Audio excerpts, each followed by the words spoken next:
최경영의 최강 시사.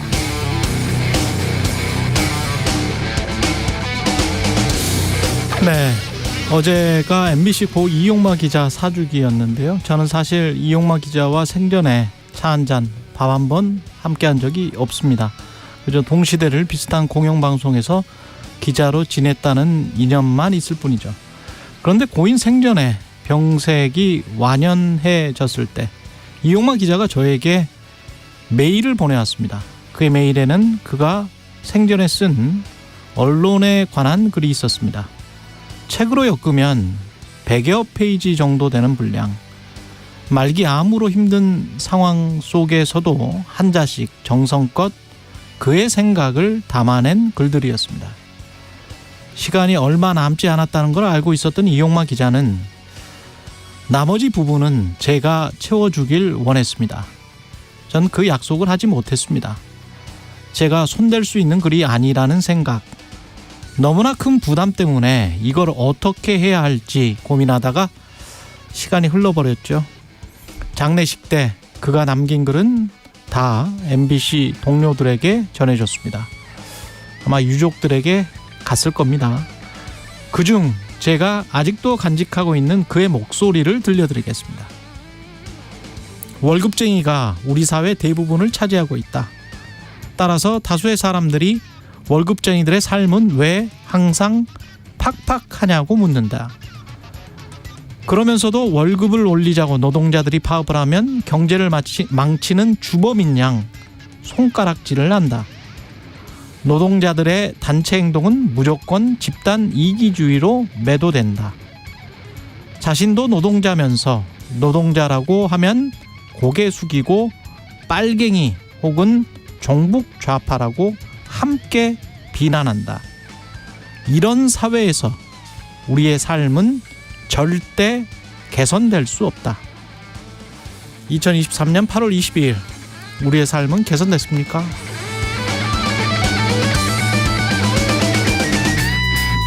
네, 안녕하십니까. 8월 22일 화요일 세상에 이익이 되는 방송 최경영의 최강시사 출발합니다. 저는 KBS 최경영 기자고요.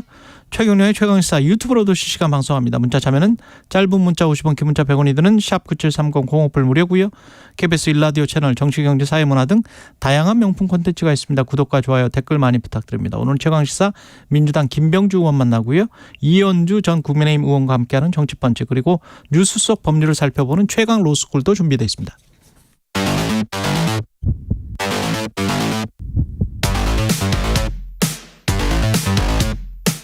오늘 아침 가장 뜨거운 뉴스 언박싱. 자, 뉴스 언박싱 시작하겠습니다. 민동기 기자, 김민하 평론가 나와있습니다. 안녕하십니까? 안녕하십니까? 예, KBS 보궐 이사, 그러니까 새 이사를 선임하겠다는 거고, 그리고 박문진 이사장은 해임했고요. 그렇죠? 네. 예. 방통위가 어제 MBC 대주주인 박문진, 권태선 이사장을 해임했습니다. 그리고 지난주 남영진 전 KBS 이사장이 해임이 되지 않았습니까? 그렇죠. 그 생긴 KBS 이사에 황근 선문대 교수를 또 추천을 했습니다. 그랬군요. 일단 방통위가 어제 이제 권태선 박문진 이사장에 대한 해임 사유는 이렇게 설명을 하고 있습니다. 과도한 MBC 임원 성과급 인상과 MBC 관계사 경영에 대한 관리 감독 의무를 소홀히 했다. 그리고 MBC 사장의 특별감사 결과에 대한 관리 감독 의무도 게을리했다. 이런 이유를 들어서 권태선 박문진 이사장을 해임을 했고요. 김현 방통위 상임위원은 회의에 불참을 했습니다. 김효재 방통위원장 직무대행하고요. 김현 상임위원이 내일이면 임기가 끝나거든요. 오늘 중앙일보를 보니까 국민의힘이 임기가 만료되는 김효재 직무대행 후임으로 이진숙 전 대전 MBC 사장을 추천할 방침이다. 이렇게 보도를 하고 있습니다. KBS 이사회는 황근 교수가 임명이 되면 총 11명 가운데 여당 측이 6명, 야당 측이 5명으로 구성이 됩니다. 이제 여대 야소 이런 이제 구도가 형성이 되는 거고요. 예. 박문진 같은 경우는 이제 총 9명인데 원래는 6대3으로 야당이 우세했거든요. 권태선 이사장이 해임이 됐고 김기중 박문진 이사의 해임 청문도 다음 달 11일로 잡혀있기 때문에 역시 구도 역전은 시간 문제인 것으로 일단 추정이 되고 있는데요. 일단 일부 언론 보도에 따르면은 이달 말 그리고 늦으면 다음 달 초쯤에 김희철 KBS 사장 해임안이 KBS 이사회에 올라올 것이다. 이렇게 지금 보도가 되고 있고요. 김현 상임위원이 어제 입장문을 냈거든요. 예. 김효재 직무대행은 박문진 이사장 해임 절차를 시작을 할 때 위원회 의결 사항인데도 불구하고 위원장 정결 사항이라면서 보고와 논의 없이 군사작전 펼치듯 처리했다. 이렇게 지적을 했고 법과 절차를 무시한 공영방송 이사 해임은 무효라고 주장을 했습니다. 그러니까 뭐 해임의 이유가 되느냐 이것부터 이제 생각을 해보면은 지금 이제 권태선 이사장의 경우에는 뭐 과도한 뭐 성과급 인상이라든가 뭐 경영에 대한 관계사 경영에 대한 관리 감독 의무를 소홀히 했다든가 뭐 그다음에 이제 사장을 선임할 때의 잡음이라든가 이런 것들을 관리 감독 못했다 뭐 이런 이유들인데 이게 글쎄요 뭐 어떤 종류의 징계를 하거나 뭐 이런 어떤 논의를 할 수는 있겠지만 해임의 일을 사유인 것인가에 대해서는 여러모로 이제 의문이 남아 있는 상황이라고 생각을 합니다. 그래서 이제 어떤 근거가 명확해서 이제 해임을 한다기보다는 정치적 필요 또는 이제 어떤 뭐 소위 말하는 공영방송 장악이라든가 뭐 이런 맥락에서 이제 이루어지는 거 아니냐라고 하는 언론의 해석이 이제 다수인 것 같고요. 그리고 이제 새로 임명되는 분들 KBS 보궐이사로 이제 황근 교수가 임명이 되고 그다음에 이제 방통위원으로 이진숙 전 MBC 사장 임명이 되고 뭐 이런 상황에서 이분들에 대한 평가는 또 이 보수적인 어떤 그러한 견해를 가진 분들이다. 특히 이제 이진숙 전 사장은 특히나 이제 굉장히 뭐 지난 정권부터 시작해가지고 굉장히 강한 목소리를 내오던 분 아니겠습니까? 황군 교수만 많잖아요. 그렇죠. 네, 예. 물론 그런데 이분은 어쨌든 황군 교수도 역사가 오래되신 분이기 때문에 제가 기억하는 언론에 관련된 이상한 말씀들도 굉장히 많습니다. 예. 이분에 대해서 평가를 하자면 사실 좀 어떤 시기에는 뭐 오락가락한 적도 있고 그리고 이제 어쨌든 학계에 뭐 어쨌든 몸을 담고 있다 뭐 이렇게들 얘기를 하는 분이니까 약간 제가 뭐 학계에서 인정을 받나요?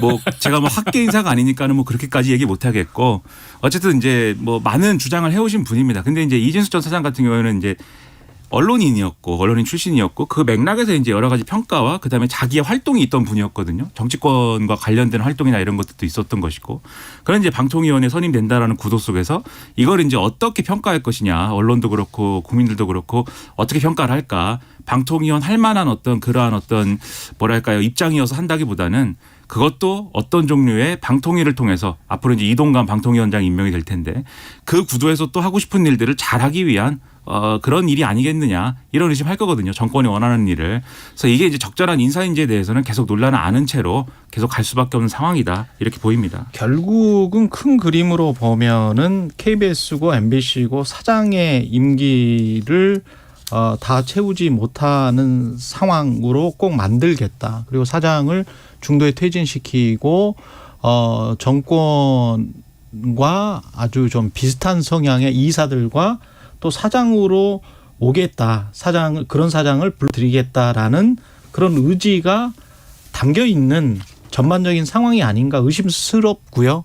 그렇게 의심할 수밖에 없는 상황인 것 같습니다. 그래서 정치가 언론을 완전히 이제 옥죄거나 잡고 있다. 그리고 한국 사회는 여전히 그렇구나. 2023년에도 그런 생각이 드네요. 만약에 그렇게 해서 공영방송이 정상화돼서 우리가 국민의힘 의원들도 그런 이야기 많이 하잖아요. 공영방송 정상화하는 게 공영방송을 정상화해서 우리가 국민의힘 편을 들어달라는 게 아니다. 제대로 사실을 보도하고 해달라는 것이다. 이런 말을 하잖아요. 그러면 제대로 사실을 보도하거나 너무 심하게 비판적이었다고 하는 그런 기준들을 제시해야 될 것 같은데 가장 대표적인 사건들 같은 경우에 바이든 날리면 그렇죠. 예, 이땡땡 사건 부터 시작해서 어떤 것들이 KBS나 MBC가 집단으로 오보를 했고 집단으로 편향적이었고 집단으로 편파적이었는지를 생각을 해야 될 것 같습니다. 그리고 그게 정상화되면 그게 또 집단으로 다 옮겨지는 건가? 조직적으로 다 옮겨지는 건가? 그러면 집단주의나 국가주의나 전체주의 아닙니까? 대통령이 생각하는 그 반국가 세력 아닌가요? 예, 공산 전체주의 세력도 비슷하게 집단으로 움직이는데 자유민주주의의 기본은 개인주의거든요.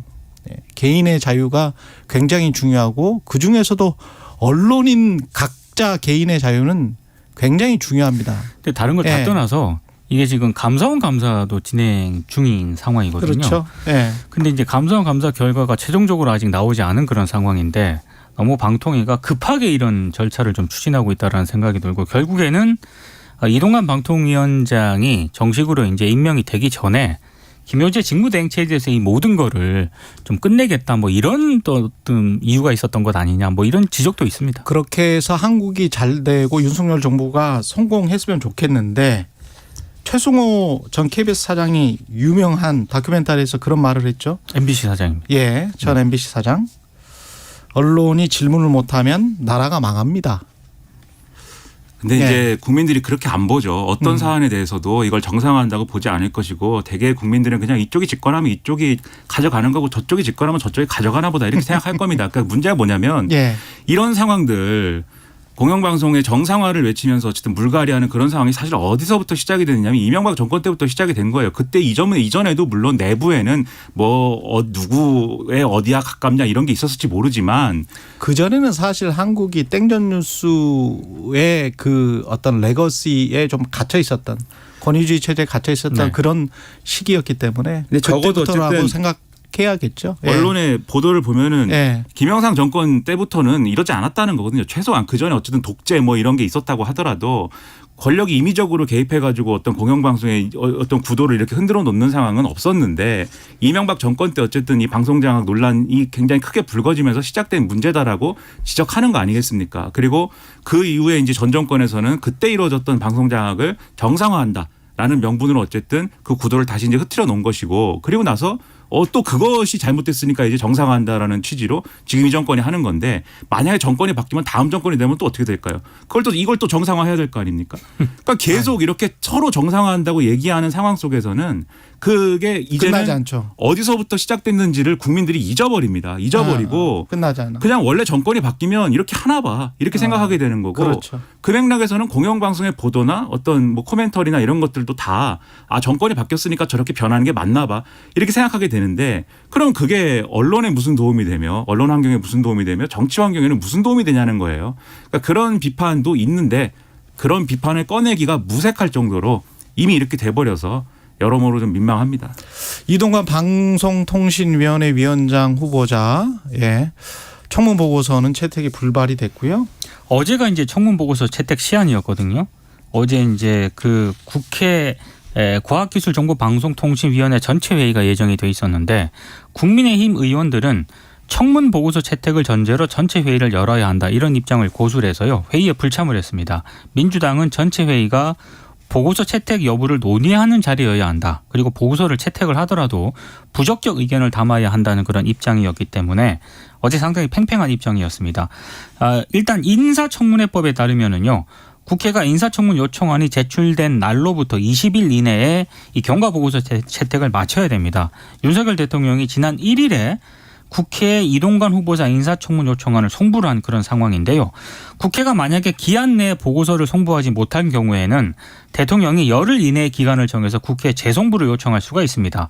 그리고 이 기간 내에 인사청문 보고서가 제출되지 않으면 바로 다음 날부터 임명이 가능한데 이후에는 보고서 채택이 불발이 되더라도 윤 대통령이 이동관 후보자를 임명할 수가 있습니다. 그럴 경우에 만약에 이동관 후보자가 보고서 채택이 불발이 된 상황에서 임명이 되면 윤석열 정부 들어서 청문 보고서 채택 없이 임명되는 16번째 인사가 됩니다. 16번째? 네. 네, 뭐 다른 거 다 떠나서 뭐 다른 사람 또 뭐 방송장악 다 떠나서 어떤 청문회를 공직 후보자가 이런 식으로 치렀다고 할 때 청문회를 제대로 치렀다고 볼 수가 있습니까?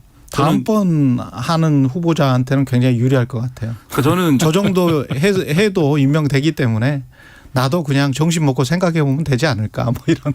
요 근래에 청문회를 이렇게 불성실하게 치르는 예. 것도 또 처음 보는 것 같습니다.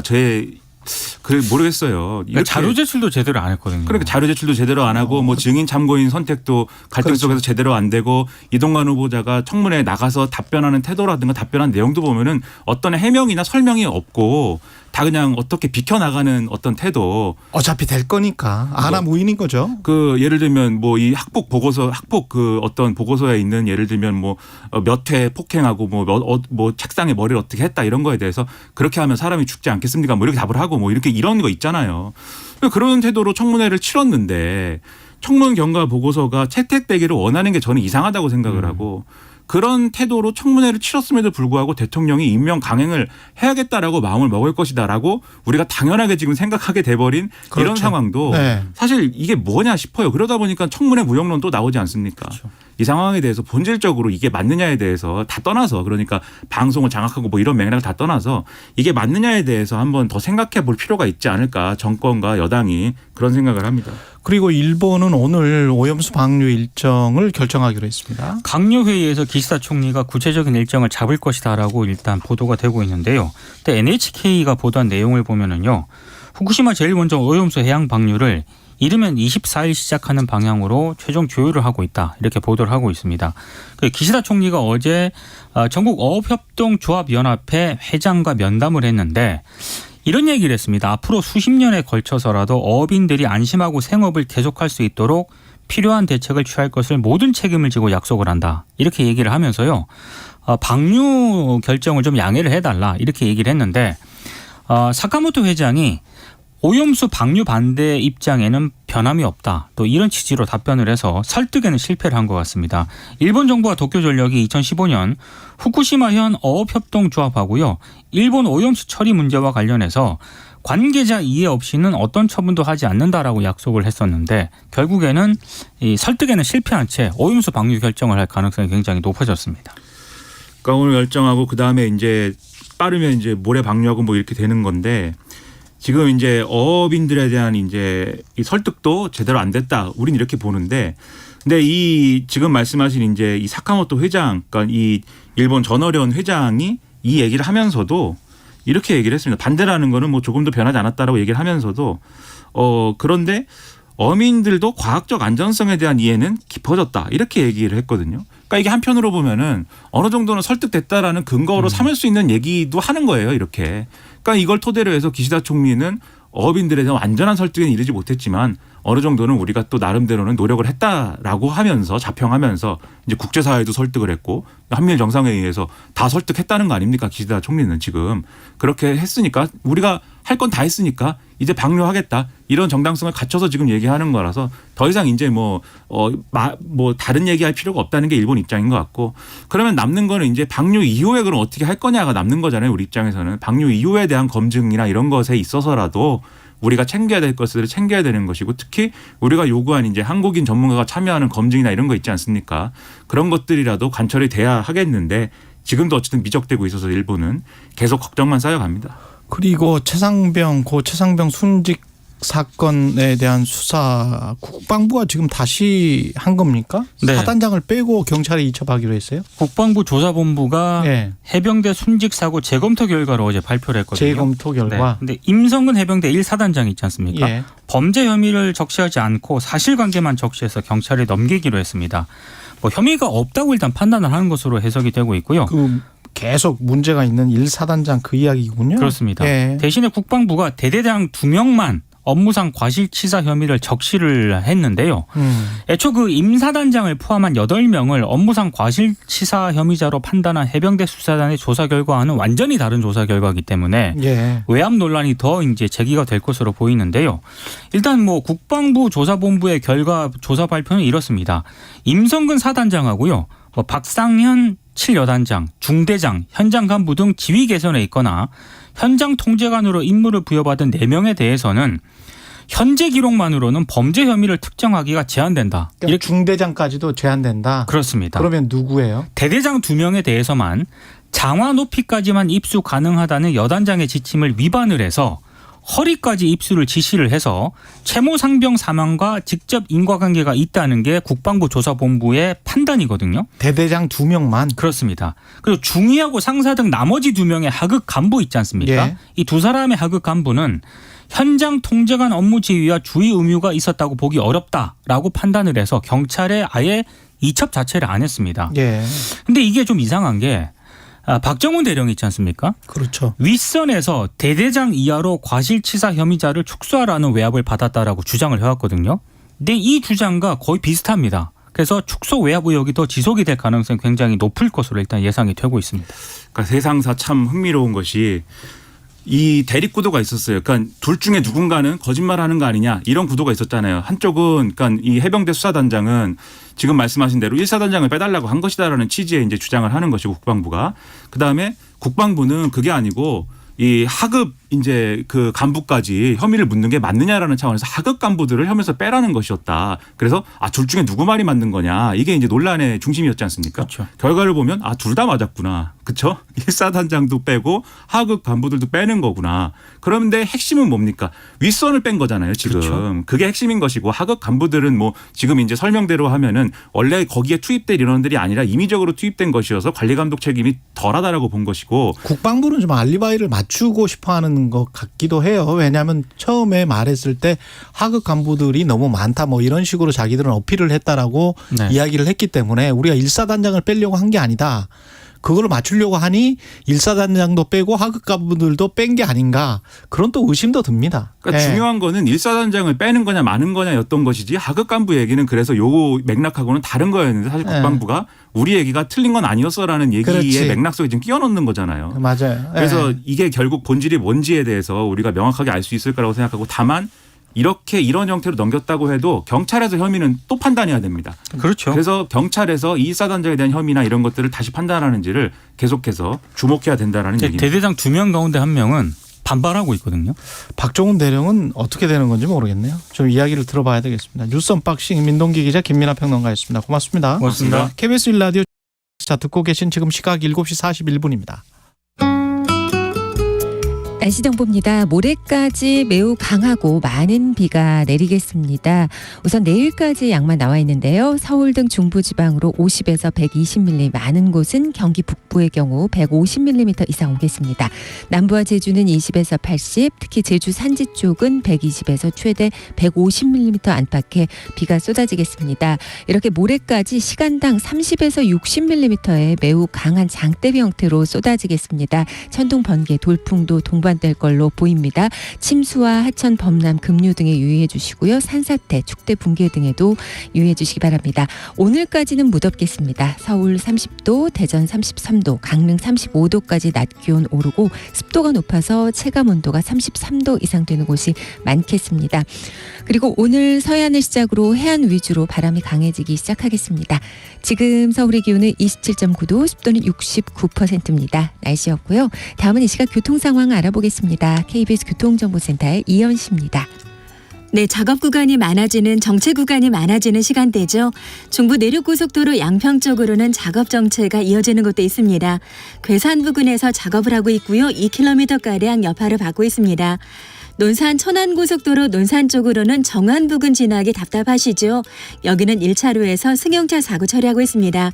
영동고속도로 인천 쪽으로 부곡 부근에서도 사고 발생했습니다. 승용차 관련 사고를 처리 중이라 북수원부터 속도가 많이 떨어지고 있습니다. 강릉 방향 반월 터널 부근에서 주춤하는 모습이고요.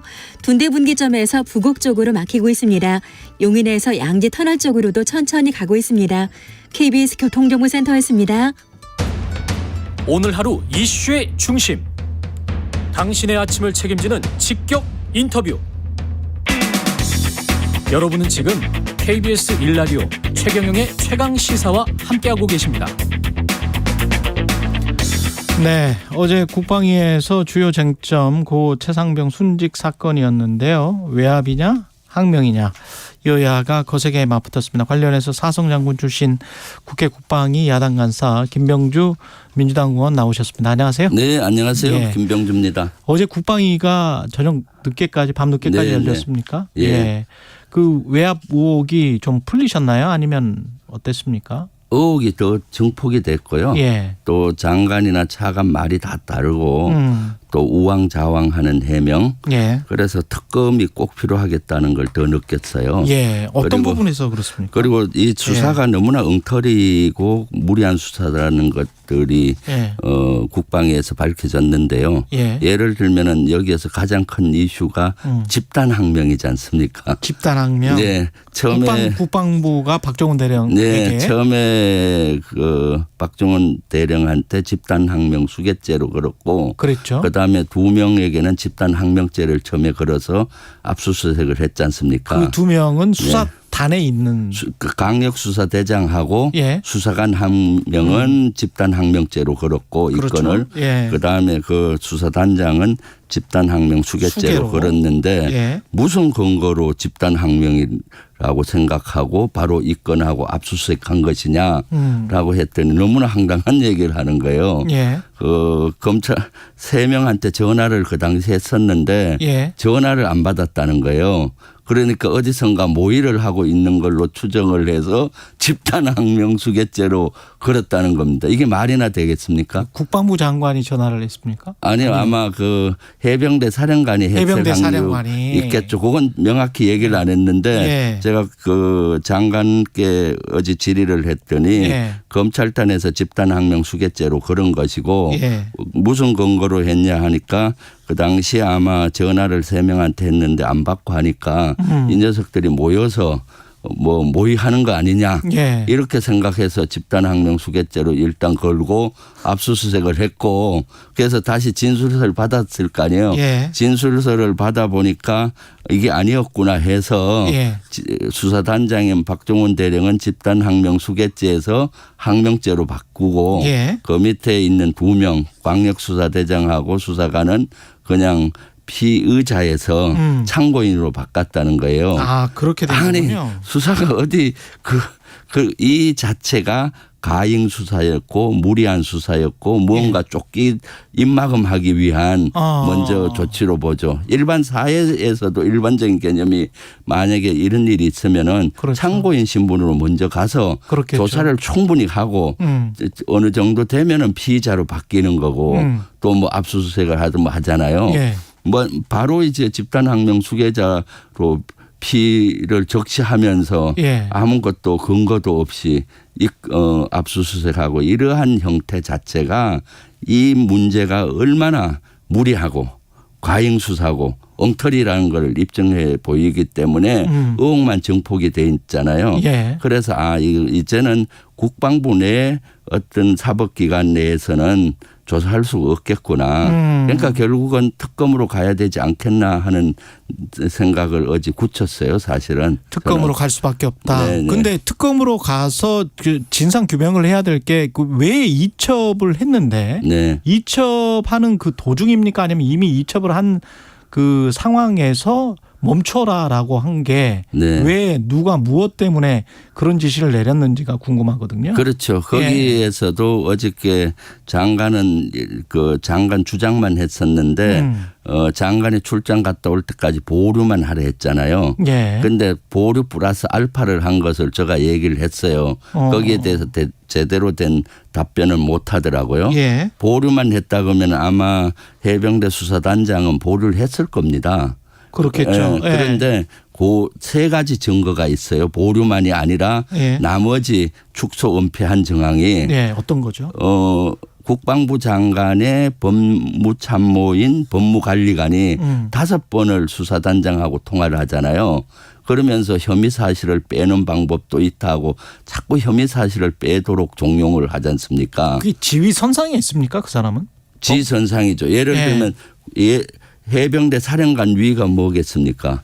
국방부 장관이잖아요. 예. 예. 법무관리관은 국방부 장관의 네, 법무참모기 때문에 그렇구나. 그 법무관리관이 얘기하면 장관의 얘기로 받아들입니다. 예하부대에서는. 그렇게 되네. 동급일 때는 예. 하면 조언이 되지만은 예. 상급부대 기관에서 참모가 얘기하는 것은 그러네요. 곧 지시고 외압이 되는 거죠. 누구나 그렇군요. 그렇게 받아들이잖아요. 예, 예. 오류만 하는데 왜 거기 혐의 사실을 빼는 방법도 있고 뭐 어떻다고 가르쳐 주겠어요. 쉽게 말해 네. 회장 비서실에서 전화가 온 거군요. 그렇죠. 그다음 예. 2번째가 8월 1일 날 이첩하기 하루 전날 이게 문제가 되니 예. 그 수사단에서는 다시 수사를 한번 하더라고요. 예. 혹시 자기들이 가행한 게 있는지 또 뺄 게 있는지 예. 7명에 대한 수사를 했다 그러더라고요. 그 문제가 없으니까 2일 날 넘긴 것이고 그다음 1일 날 또 해병대 수사단장은 해병대 사령관을 찾아가서 보고를 한 장짜리 A4지를 만들어서 건의를 해요.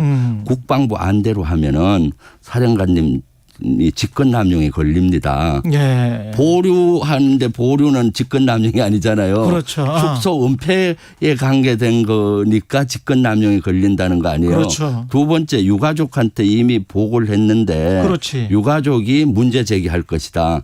유가족이 장관 2, 3일 출장 후에 하겠다고 얘기했을 때 문제 제기하겠습니까? 거기에 축소 은폐되면은 문제 제기할 거 아니에요. 예. 그다음 언론이 문제를 제기할 것이다. 그래서 해병대의 명예와 사령관님 그 직권남용 안 걸리기 위해서는 이거 그대로 넘겨야 됩니다라고 1일 날 보고를 하는 거예요. 2일 날 이첩하기 전날 예. 건전한 건의를 하는 것이죠. 그럴 때도 사령관은 아마 제대로 된 결심은 못했던 것 같아요. 그러니까 이런 거 그리고 또 이첩의 주체가 어저께 국방부가 제대로 인식을 못하더라고요. 이첩의 주체라는 게 박정훈 대령이냐? 네, 어저께 한기호 위원장이나 여러 의원이 이첩하는 책임이 누구한테 있느냐라고 했을 때 예. 그 장관은 수사단장한테 있다는 거예요. 박정훈 대령한테 있다. 그래서 저는 깜짝 놀랐어요. 이첩의 책임은 강력수사대장한테 있습니다. 그 바로 밑에 네, 수사단장 밑에. 중령 중령에게 해병대 강력수사대가 이걸 수사를 한 거거든요. 예. 그래서 이첩의 강력수사대장이 이첩할 땐 자기가 도장 찍고 서명하고 보내는 겁니다. 그런데도 불구하고 국방부에서는 수사대장이 이첩에 책임이 있다 해서 제가 바로 잡아줬어요. 예. 그것도 아직도 파악을 못했냐. 수사의 주관 부서는 강력수사대장이라고 인정을 했어요, 장관이. 예. 그럼 그 사람이 하는 거거든요. 박종훈 대령은 수사단장이지만 또 두 가지 역할을 해요. 해병대의 법무참모입니다. 그렇게 되는 네, 거군요. 법무참모니까 네. 강력수사대에서 일어나는 것들을 사령관님한테 중간 가교 역할을 하면서 하는 거죠. 국방부의 법무관리관처럼. 예. 네, 본질수를 제대로 못 찾고 있는 거예요. 그러네. 그러니까 이 문제가 의혹만 더 증폭이 시키고 예. 얼마나 국방부가 군의 법 질서 체계에 대해서 고민 없이 하고 있는지를 반증하는 거죠. 그런데 사실은 군이 평소 이렇진 않아요. 예. 왜 여기서 이렇게 우왕좌왕 헐레벌떡 이렇게 했는지 하면은 저는 아직도 대통령실의 윗선에 강한 압력이 없이는 이렇게 안 해요. 그쪽에서는 뭐 국방부 쪽이나 법무관리관도 마찬가지고 뭐 외압은 없었다라고 계속 지금 주장은 하고 있습니다. 네, 그렇죠? 네. 근데 그 국방부 조사본부의 재검토 결과라는 네. 거는 수사 기록을 좀 보고 다시 재검토를 했다 그 말입니까? 아니면 수사를 재수사를 했다는 건가요? 수사 자료가 980쪽이라 하더라고요. 980쪽. 그걸 받아서 네. 서류를 검토를 했다고 합니다. 어제 조사본부장한테 제가 보고를 1시간에 걸쳐서 자세히 받았어요. 자기들은 별도 수사는 한 것이 아니라 예. 해병대 수사단에서 강력수사대에서 수사한 980쪽을 받아서 예. 한 10명 정도 자료를 검토했다. 그렇게 검토하고 보니 네. 1사단장을 포함해서 윗선은 책임이 없는 걸로 또 밑에도 책임이 없는 걸로. 책임이 뭐 없는 건 아니고 네. 8명을 넘기기로 됐는데 네. 6명을 넘기는 건 확정이 됐고 6명을 넘기는데. 왜냐하면 하급 2명은 지계선상에 있지 않았고 예. 그때 조편성에 최초는 포함이 안 됐는데 어떻게 하다 합류가 돼서 2명은 뺐다 했고요. 그거는 합리적이라고 봐요 저도. 예. 그다음에 이제 거기 치사 혐의를 적시한 경우는 대대장 2명은 적시했고 예. 사단장하고 여단장은 넘기기는 하는데 예. 자세한 혐의 사실의 적시는 좀 뺀 것 같아요. 과실치사는 뺐습니까? 네, 예. 그거에 대해서는 좀 제가 봤을 땐 뺀 것 같고. 그럼 과실치사 혐의 말고 뭘로 넘겼을까요? 그냥 거기 혐의 대상으로 였겠죠. 그런데 그것은 저는 기존의 수사자료 980쪽에다가 예. 본인들의 의견서를 첨부한다 하더라고요.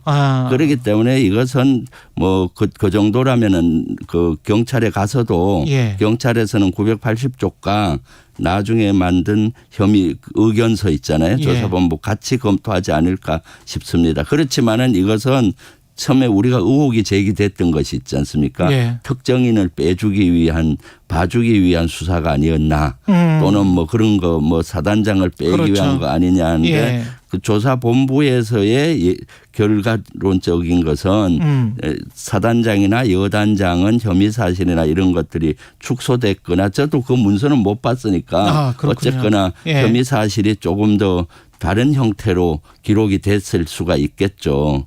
그렇기 때문에 우리 국민적으로 의혹을 했던 이런 것들이 또 증폭만 되는 것 같아요. 그렇지만 어쨌거나 수사기록 980쪽 플러스 의견서가 갔으니 아직은 보내지는 않았는데 그걸 보낸다고 하더라고요. 그걸 보내면은 이제 경찰에서 제대로 된 수사를 하기를 좀 요구하고 있습니다. 그 아까 모두의 특검 이야기 하셨는데 한 20초 남았는데요. 경찰에서 수사를 하는 거를 좀 지켜보다가 특검을 추진을 하시는 겁니까? 아니면은 특검을 지금부터 추진하시는 겁니까? 지금 상임위 활동을 하고 있잖아요. 예. 상임위 끝난 후에 상임위에서는 밝히는 게 한계가 있습니다. 예. 왜냐하면 수사를 하지 않고는 그렇잖아요. 예. 이 수사 경찰에서 하는 것은 최상병의 그 사건만이고 항명에 대한 거나 이런 것들은 할 수가 없는 거기 때문에 특검으로 가야 되는 거죠. 그런 말씀이십니다. 예, 네. 알겠습니다. 김병주 민주당 의원이었습니다. 고맙습니다. 네, 감사합니다.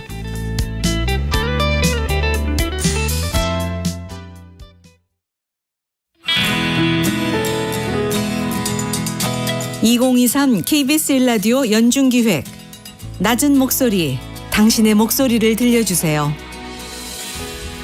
안녕하세요. 저는 강남 꽃동해상가에서 근무하는 한진희라고 합니다. 또 여름은 비수기고 겨울철이 아무래도 성수기예요. 그리고 뭐 졸업 시즌이라는 게 있잖아요. 뭐 꽃을 쓰는 시즌, 그게 성수기라고 보시면 돼요.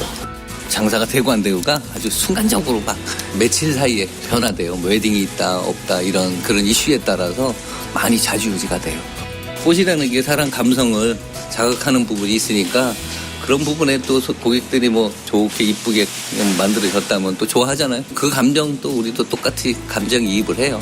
소매 손님들이 사실 옛날보다 많아졌어요. 뭐 나쁜 건 아니죠. 이게 또 관광상품으로 개발돼도 될 정도로 우리나라 꽃시장 자체가 굉장히 잘 돼 있어요. 그러니까 뭐 일반인들이 자주 와서 한번 보고 그게 가장 좋은 방법이죠. 그러니까 꽃을 사치품으로 여기는 그런 문화는 잘못됐다. 정부에서 뭐 얼마 이상 규제, 뭐 꽃을 어떻게 한다, 뭐 이런 얘기 하는데 꽃은 자꾸 쓰게끔 권장을 해야 되는 산업이지 승진을 하고 생일을 맞고 하면 사람이 기분 좋게 꽃을 받고 기분이 좋아져서 다른 생활 자체가 기쁨을 형성시킬 수 있다면 그게 가장 좋은 방법이고 거꾸로 사는 인생이에요. 사실 생각보다 굉장히 많아요. 밤에 일하고 낮에 쉬고 남들 뭐 일반 직장인이나 뭐 자영업 하시는 모든 사람들이 다 그냥 자기 일에 그냥 성실히 임하듯이 우리도 이 일에 열심히 하고 그냥 열심히 사는 거예요. 그냥 꽃시장 많이 오세요. 오늘 하루도 묵묵히 살아가는 당신의 이야기를 들어봅니다. KBS 1라디오 연중기획 낮은 목소리였습니다.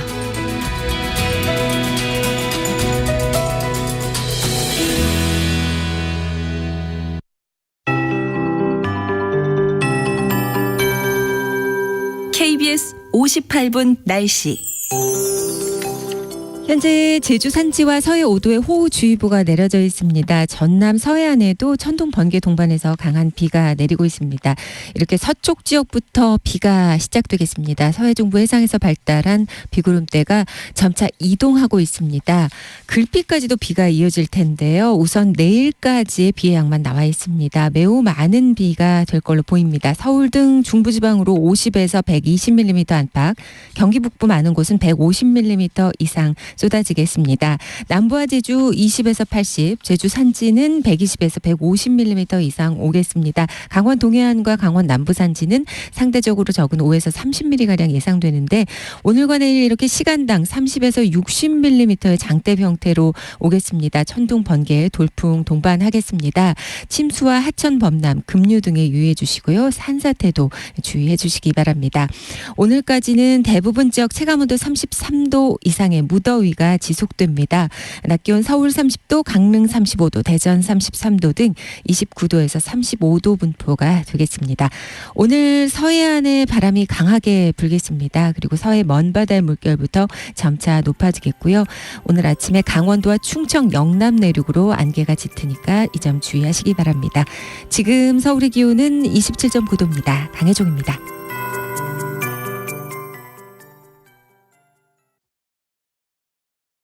정성을 다하는 국민의 방송 KBS가 8시를 알려드립니다. AM 711kHz, FM 97.3MHz, KBS 1라디오입니다. HLKA.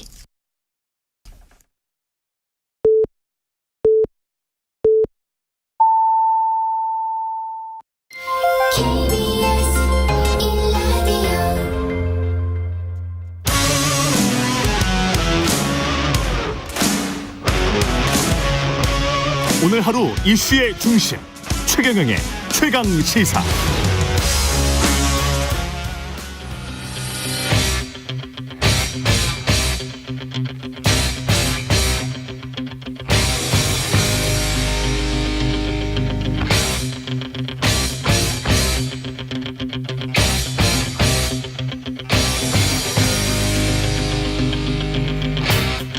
네, 답답한 정치 이슈를 팍팍 때려보는 시간입니다. 정치펀치 이현주 전 국민의힘 의원과 함께합니다. 안녕하십니까? 네, 안녕하세요. 예, 한미일 정상회담은 잘 끝난 겁니까? 뭐 예상한 대로긴 한데 예. 갈수록 이제 심각해지고 있는 거죠. 제가 볼 때 갈수록 심각해지고 있다. 걱정 이제 우리가 빠져나올 수 없는 수렁으로 들어가고 있다 이렇게 보이거든요. 왜냐하면 외교라는 것이 정권이 바뀌거나 우리의 기조가 바뀐다고 해서 국내적으로 이걸 다시 되돌리기가 굉장히 어려운 거잖아요. 불가역적인 거 아닙니까? 더군다나 미국하고 이렇게 계속 해버리면 미국이 뭐 한미일 삼각동맹을 하는 게 거의 20여 년간 지속된 미국의 수건 사업이잖아요. 수건 현안이지 않습니까? 근데 그동안 그것이 잘 안 된 이유는 뭐냐면 이게 삼각, 그러니까 한국, 미국, 일본 이렇게 봤을 때 미국의 이해가 굉장히 큰데 왜냐면 미국 입장에서는 이 세 나라가 뭉쳐가지고 특히 한반도가 일본의 어떤 지휘 하에서 왜냐면 일본이 한반도 우리보다는 훨씬 더 전략적 가치가 미국 입장이 크잖아요. 울타리 역할을 하고 중국이나 러시아가 남하하는 것을 막고 있는 마지막 울타리 역할을 하고 있기 때문에 그래서 그 일본의 그 위상이 굉장히 높은데 여기에 대해서 이제 그동안 보면 우리나라 입장에서 보면 그러면 우리는 뭐 어차피 한미동맹도 있고 미일동맹이 다 따로 있는 건데 협력을 긴밀히 하면 되는 것이지 이것이 동맹관계까지 돼서 우리가 여기 엮였을 때 그래서 우리가 여기 종속이 됐을 때 이 어떤 틀 속에 갇혀버렸을 때 우리한테 얻어진 이익은 뭐고 이익은 잘 모르겠다. 이익은 오히려 별로 없어 보이는데 자칫 굉장히 심각한 상황이 올 수 있다. 과거에 일본이 과거에 보면 1차 대전 이럴 때 그 영국이 강대국이었잖아요. 영국의 대리인 역할을 극동에서 했거든요. 그래서 극동에 러시아 남하를 막기 위한 어떤 수단으로 영국이 일본하고 동맹을 맺으면서 일본을 이용을 했죠.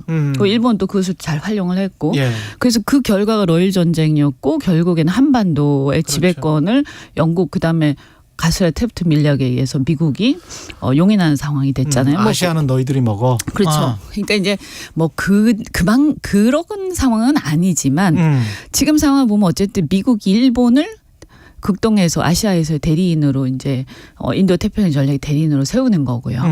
이 과정 속에서 우리는 이제 일종의 뭐 우리가 뭐라고 하든 실질적으로 운영이 되는 과정에서는 종속적일 수밖에 없다. 근데 이제 한국 정부는 그런 것들을 의식해서 그런지 뭐 동맹이 아니다. 아직은 동맹이 아니다. 협력 관계다. 공고한 협력 관계다. 공식적으로는 동맹은 아니죠. 왜냐하면 동맹을 하게 되면 그 국회의 동의를 받아야 되죠. 그렇죠. 그런데 그거는 쉽지가 않기 때문에 이제 준동맹으로 일단 가고 있는 거죠. 제가 볼 때는. 준동맹으로 가고 있다. 왜냐하면 실질적으로 훈련을 계속 그렇게 하고 그것이 그 틀 속에 이제 고착화되는 거죠. 그러면 그 나중에는 이제 동맹으로 전환한다 뭐 이런 것들은 그냥 하나의 기정사실화돼 있는 어떤 상황을 정리하는 의미밖에 없기 때문에 일단은 기정사실화하는 쪽으로 쭉 밀고 가고 있는 것 같고요. 근데 이제 사실은 뭐 지금 이런 이제 미중 간의 또 경쟁 관계도 있고 이런 국제 질서 속에서 우리가 그러면 미국 중심의 패권 질서에 우리가 그럼 수능을 안 하고 그냥 버틸 거냐? 딴 게 있냐? 네, 버틸 거냐라고 했을 때 사실 그것도 또 쉽지는 않아요. 그렇죠. 네, 그래서 저는 뭐 지금 어떻게 보면 우리 미국 중심의 패권 질서에는 그 수능할 수밖에 없다. 그게 현실이니까. 뭐 그렇다고 중국이 뭐 미국을 앞서거나 이러는 것은 당분간 저는 어렵다고 보거든요. 그렇지. 예. 그럼 근데 문제는 뭐냐 하면 일본하고의 관계인 거죠. 우리가 중국하고의 관계도 우호적이면서 긴장 관계가 같이 있는 것처럼 일본하고 관계도 똑같거든요. 항상 이웃 나라하고는 그렇죠, 원래 그렇죠. 어느 나라든 사이가 별로 안 좋아요. 그런데 왜냐하면 역사적으로 그런 어떤 오역의 역사들이 있기 때문에 그런 거죠. 그다음에 일단 일본이라는 나라를 우리 입장에서 보면 그게 신뢰할 수 있는 나라가 아니고요. 그래서 항상 우리가 긴장 관계를 동시에 갖고 있는 건데 이 관계에서 우리의 끈을 놓치면 안 되는 거죠, 우리는. 그래서 이 틀 속에 우리가 어떤 이 큰 전략에 우리가 수능을 안 할 수는 없지만 국제질서 속에서 다만 우리는 여기서 우리의 이익을 지키고 우리가 손해볼 수 있는 리스크를 관리해 가면서 가야 되는 거거든요. 이번에 이익을 지켰어요? 그래서 문제인 거예요. 그러니까 제가 볼 때 최악의 경우에 이런 준동맹 관계로 이제 진전돼 가는 것을 우리가 막을 수 없다면 미국의 이해관계였잖아. 20년 그렇지. 동안. 그렇죠. 그리고 이걸 어떻게 공짜로 줍니까? 아니 그리고 우리가 볼 때 영토 주권을 가지고 서로 분쟁이 있는 나라끼리 동맹한다는 게 말이 돼요. 군사적 동맹을 한다는 게. 그럼 미국 국방부도 이번에 또 공교롭게 또 일본해라고 표기를 했더라고요.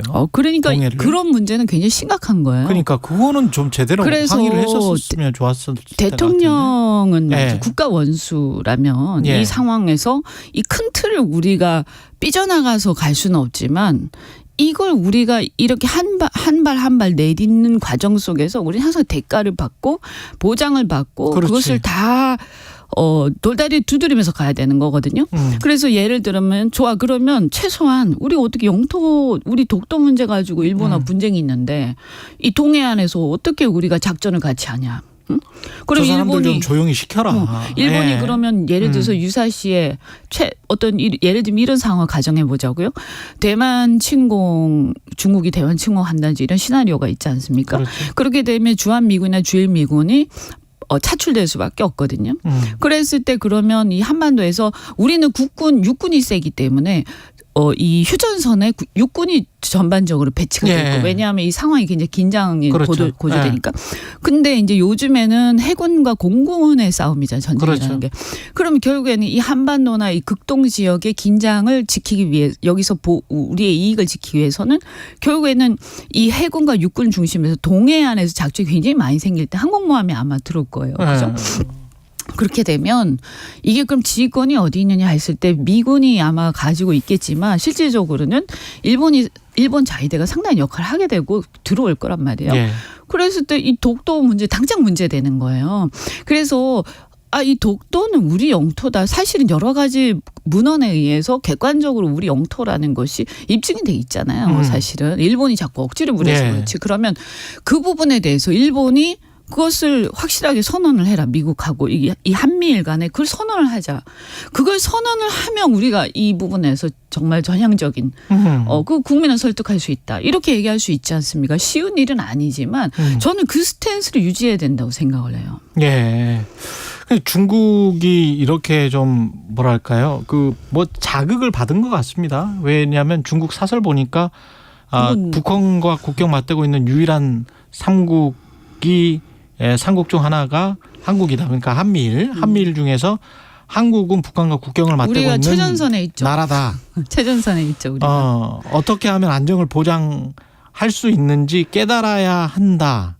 이렇게 이야기를 했다고요. 우리만 콕 집어서. 그러니까 이제 그 우크라이나 전쟁에서 보면 러시아가 이제 확장돼 나오는 과정에서 동유럽이 원래 이제 다 자유진영으로 다 넘어가는 과정 속에서 러시아가 이제 침체돼 있다 다시 일어나 가지고 확장하는 중에 있는 와중에 나토가 계속 확장하면서 우크라이나까지 간 거 아니에요. 그래서 그 전선이 우크라이나에서 붙은 거거든요. 그렇지.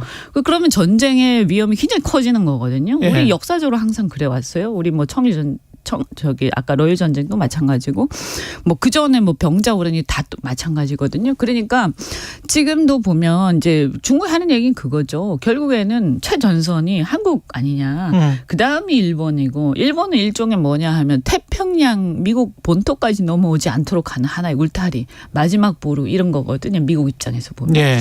그 다음에 이제 미국 본토잖아요. 그러니까 사실 우리가 맨 앞에 있는 거예요. 로 묶이기 시작하면 우리가 이제 잘못하면 좀 아주 좀 적나라하게 해서 총알바지 상황이 될 수 있는 건데 이걸 이제 경고를 하는 거고요. 뭐 저는 뭐 그런 상황까지 우리가 가서는 안 된다고 생각을 하지만 최소한 이런 건 있죠. 이제 남북 관계는 자율성을 상실했죠. 우리가 북한하고 어떤 대화를 하더라도 이 틀 속에서밖에 안 되는 거기 때문에 미국의 허락을 받고 그렇죠. 이제는 그냥 묶이는 거예요. 우리는 예. 한미일로 묶여버리고 그러면 자동적으로 이 반작용에 의해서 북중로로 묶이는 거죠. 그럼 북한도 마찬가지로 사실 북한이란 나라는 그동안에 우리보다는 좀 더 자율적 주체적 외교를 해왔거든요. 네. 그래서 중국하고도 긴장 관계가 상당히 있었죠. 지난 트럼프 정부 때 보시면 아시겠지만. 그렇죠. 네. 그런데 이제 북한도 선택의 여지가 없어지죠. 중국하고 굉장히 밀착을 앞으로 할 겁니다. 왜냐하면 믿을 구석이 없기 때문에 이 예. 상황 속에서는. 그래서 계속 몰아넣는 거죠. 구석으로. 그러면 이제 우리와 북한의 관계는 점점 멀어지고 우리의 운명을 한반도의 운명을 남북한이 아닌 다른 열강들의 의사결정에 의해서 좌우되는 이런 상황 속에 우리 운명을 몰아넣는 거죠.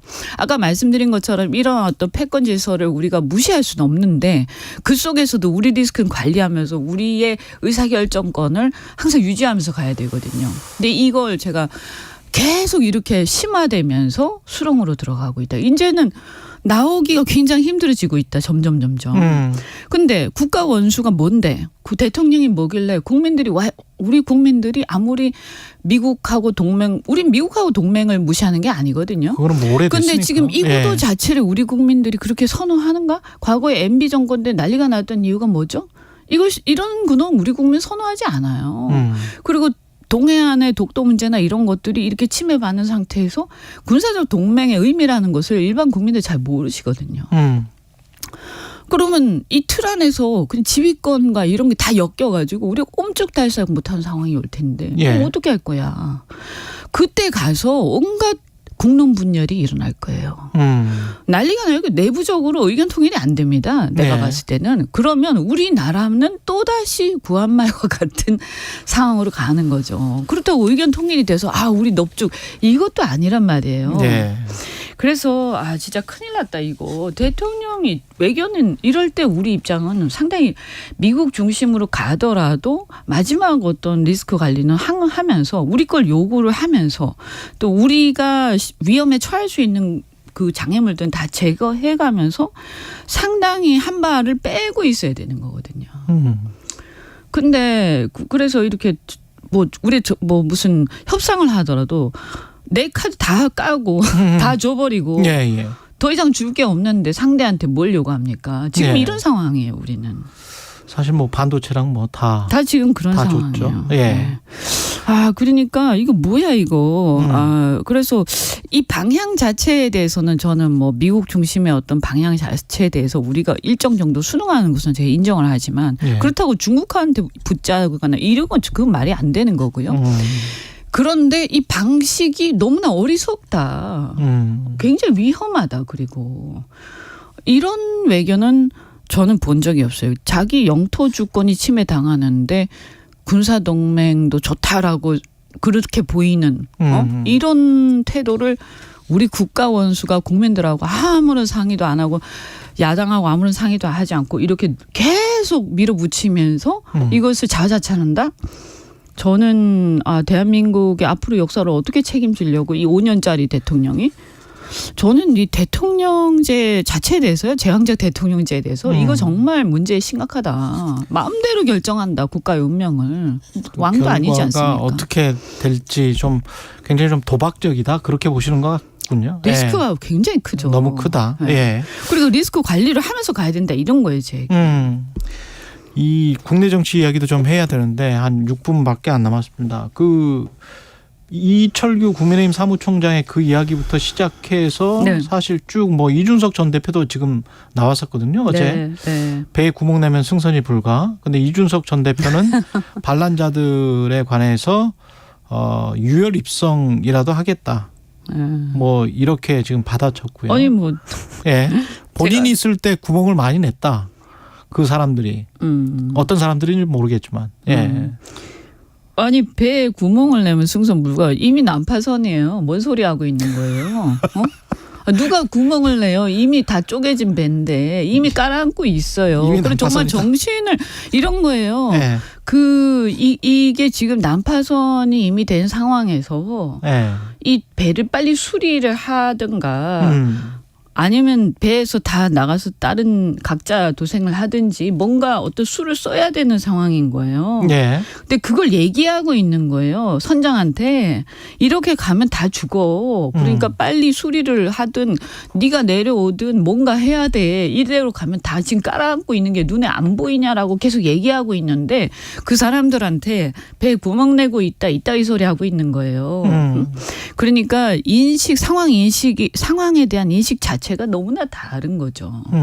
그러니까 멀쩡한 배고 굉장히 잘 가고 있다고 생각하는 거죠. 예. 그러면서 배가 지금 난파선이다라고 얘기하니까 괜히 배 평판에 회를 미치고 있다 이런 그렇죠, 얘기하는 그렇죠. 거 아닙니까? 예. 멀쩡한 배에다가 배 장사 안 된다 이런 얘기하는 거잖아요. 예. 그게 아닌데 배 깔아앉고 있는데 예. 이 인식이 너무나 다른 거죠. 그럼 국민의힘이 배가 안 깔아앉으려면 누가 정신을 차려야 됩니까? 아니 일단 선장이 무능하면 선장 바꿔야 되는 거고요. 선장은 김기현 대표? 뭐 대표가 이제 가장 큰 그거겠죠. 예. 그다음에 사실 더 크게 보면 대통령인데 바꿀 수는 없으니까 대통령이 지금 잘못 가고 있는 부분들에 대해서 왜냐하면 결국에는 총선이라는 건 심판 선거거든요. 그러면 그러니까 중간 평가 아닙니까? 예. 그럼 그 평가에서 잘 받을 수 있도록 평가가 낮은 이유들이 대부분 대통령에서 비롯되는데 대통령과 그 권력의 실세들한테 정확하게 그러면 잘못 가고 있는 부분들을 분석을 해서 제대로 가야 되는 거죠. 근데 제가 볼 때는 대통령이 직원을 좀 해야 된다. 네, 그렇죠. 네. 아니 직원 정도가 아니라 지금 굉장히 대대적인 수리를 하지 않으면 제가 볼 때는 뭐 한 몇 달 한두 달밖에 안 나온 거 아닌가. 이제 돌아올 수 없는 길로 가고 있는 거 아닌가. 지금 만약에 이동관 임명 강행하고 언론에서 난리가 나고 언론의 자유 침해가 막 되면서 완전히 이것이 수습할 수 없는 길. 그다음에 지금 여러 가지 지금 불거지고 있는 문제들 뭐 해병대 그 최수근 상병 문제부터 시작해서 뭐 잼버리 문제 이런 것들 수습 하나도 안 하고 책임 하나도 안 지면서 그냥 쭉 간다. 오송 지하차도 문제도 그렇고 누구 하나 책임 안 지고 그럼 이거 국가가 시스템 무너지는 거 아닌가요? 그러면 이준석 전 대표 말대로 유혈 입성이 가능한 상황입니까? 아니면은 유혈 입성 필요 없죠. 대통령의 그립감이 세기 때문에 그 상황으로 그냥 계속 가는 겁니까? 아니 그렇게 되면 장악한 상황에서 그렇게 되면 당의 문제가 아니라 제가 볼 때 국가 시스템이 무너지는 상황이기 때문에 아니 그렇잖아요. 지금 이 숱한 지금 사고에 대해서 누구 하나 책임지지도 않죠. 언론의 자유라든가 이런 공기에 대해서 완전히 지금 무너뜨리고 있는 상황이죠. 물론 그것은 저는 뭐 전 정권에도 좀 문제가 책임이 있었죠. 왜냐하면 그때 개혁할 수 있었는데 안 했단 말이에요. 그래서 이런 부분들에 대해서 지금 이제 굉장히 마지막 그 골든타임이 지나가고 있는데 이거 지나가 버리면 그냥 무슨 유혈 입성이고 나발이고 없죠. 그냥 난파선 그냥 깔아앉는 거예요. 시간이 별로 없다. 그런 말씀이시군요. 되돌릴 수 없는 상황이 돼가고 있다고 보는 거죠. 민주당도 그 이재명 대표의 그 체포동의안 관련해서 이제 다시 이야기가 나오고 있는데 민주당 상황은 녹록지는 않은 것 같습니다. 보니까. 거기도 뭐 제가 볼 때는 굉장히 혼란의 극치인 것 같고요. 앞으로 지금 8월이 굉장히 보면 야당이 역할 제대로 못하고 있는 거 아니에요. 그죠? 그리고 매번 이렇게 무시를 계속 당하면서도 그냥 계속 이렇게 가는 이유는 뭐냐. 그들이 너무나 뭔가 다른 데 집중하고 있는 거 아니냐 하는 게 하나 있고요. 그래도 나는 국회의원 될 수 있다?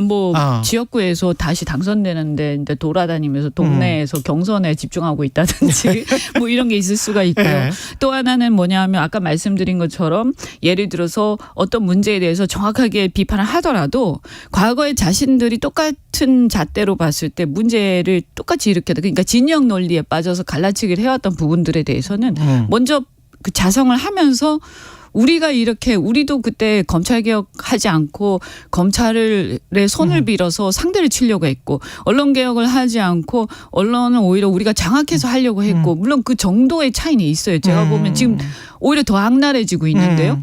이런 것들에 대해서 자성을 하면서 좀 더 큰 틀에서 국가가 어디로 갈 거냐에 대해서 빨리 제자리에 와서 야당이 정말 허심탄회하게 자기 것들을 내려놓고 정말 대국민적 어떤 국가 대개혁 과제에 대해서 생각 있는 사람들이 모여서 얘기하지 않으면 저는 이거 과연 이게 되돌릴 수 있는 상황이냐? 갈수록 이 진영의 정치는 심해지고요. 아무것도 해결하지 못하는 나라가 돼가고 있는 거예요. 예. 국민들이 어디에서 희망을 갖겠어요. 지금 이 모든 사고들이라든가 이런 것들이 계속 싸움만 하지 결론이 안 나는 거 아닙니까? 근데 이게 윤 대통령도 심각한 거고요. 갈라치기를 그냥 극단으로 하고 있죠. 니도 했으니까 우리도 한다. 이런 거잖아요. 예. 근데 니도 했으니까 우리도 한다. 근데 우리 더 지독하게 할 거야. 악랄하게 할 거야. 한번 봐봐. 뭐 이런 거잖아요. 그렇죠. 이 지금 국가를 두고 국민을 두고 이러는 식으로 하고 있단 말이에요. 정치권이. 그리고 여기에 이거는 지금 국민이라도 일어나서 뭔가 바로잡지 않으면 안 되는 아주 저는 혁명이 필요한 상황으로 가고 있는 거 아니냐. 알겠습니다. 여기까지 듣겠습니다. 이현주 전 국민의힘 의원이었습니다. 고맙습니다. 네, 고맙습니다. 여러분은 지금 KBS 1라디오 최경영의 최강시사와 함께하고 계십니다.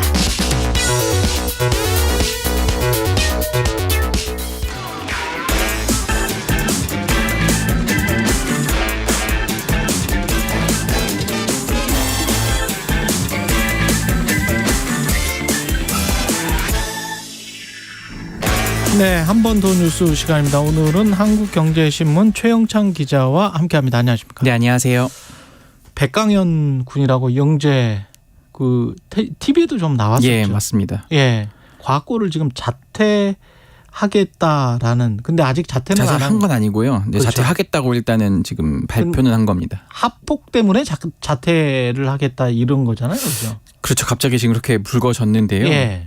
그러니까 조금 설명을 드리자면은 일단 그 영재 프로그램에 나와서 좀 유명세를 탄. 그렇죠. 지금 나이를 계산해 보니까 친구들이라면 또래라면 한 5학년, 초등학교 5학년 다니고 있어야 되거든요. 네. 근데 영재여서 초등학교, 중학교를 다 조기 졸업을 했어요. 그래서 지금 올해 서울과학고등학교에 입학을 했는데 근데 한 학기만 마치고 지금 학교를 그만둔다고 한 거거든요. 그러니까 처음에는 이렇게 얘기했습니다. 본인이 유튜브에다가 수학 공식을 암기하다가 문득 문제 푸는 기계가 되어가는 자신을 보게 됐다. 작곡도 하고 보드게임을 만들고 싶어졌다. 이런 심정을 밝혔는데 근데 이틀이 지난 그제 아침이죠. 서울과학고 안에서 학폭이 있었고 자퇴 결정에 직접적인 영향을 미쳤다는 게 이제 백군 아버지 주장인 겁니다. 예. 그렇군요. 협박 메일도 받았다? 맞습니다. 지금 뭐 그렇게 주장을 하고 있어요. 백군 아버지는. 그러니까 자퇴한다는 영상을 게재한 다음에 이 서울과고 그 선배의 뭐 엄마들이라고 하죠. 이런 지금 협박조의 메일이 왔다는 거예요. 그러니까 이제 영상을 통해서 지금 계속 그렇게 그 언론이든 이게 소통을 하고 있는데 그 백군 아버지가. 예. 그러니까 해당 영상에 따르면은 백군 부모님이 거짓말을 하고 있고 재학생과 졸업생을 거짓말로 실추했다. 뭐 이런 내용이 있었고요. 명예를 실추했다? 그렇죠. 예.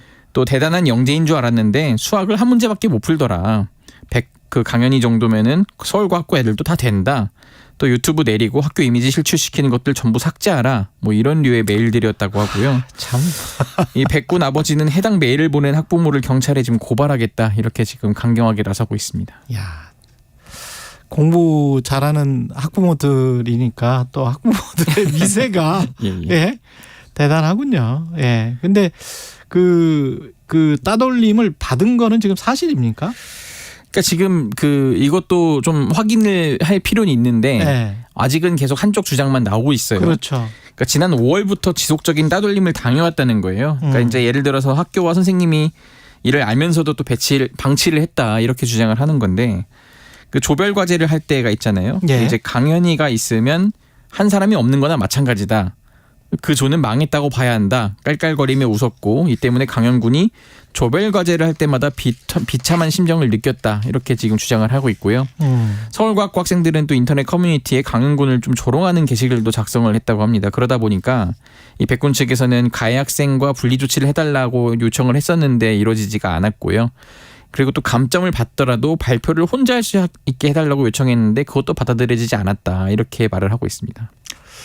자퇴는 지금 확정은 안 된 거고요. 그렇습니다. 아까 말씀드린 대로. 예. 네, 학교 측은 지금 아이의 장래를 위해서는 자퇴보다는 학교에 남아 공부하는 게 좀 최선이라는 입장이고 이 강영군에 대한 지원 방안을 적극 검토하겠다고 밝혔어요. 근데 지금 어쨌든 강영군 부모는 내일이죠. 교장 선생님과 만나 자퇴 여부를 최종 결정할 예정이라고 했는데 어쨌든 지금 학폭 주장이 있는 만큼 지금 근데 그 학교에 학폭위는 열리지 않았다고 하거든요. 그렇죠. 서울시교육청은 관련 사실을 좀 확인하기 위해서 조사를 진행할 예정입니다.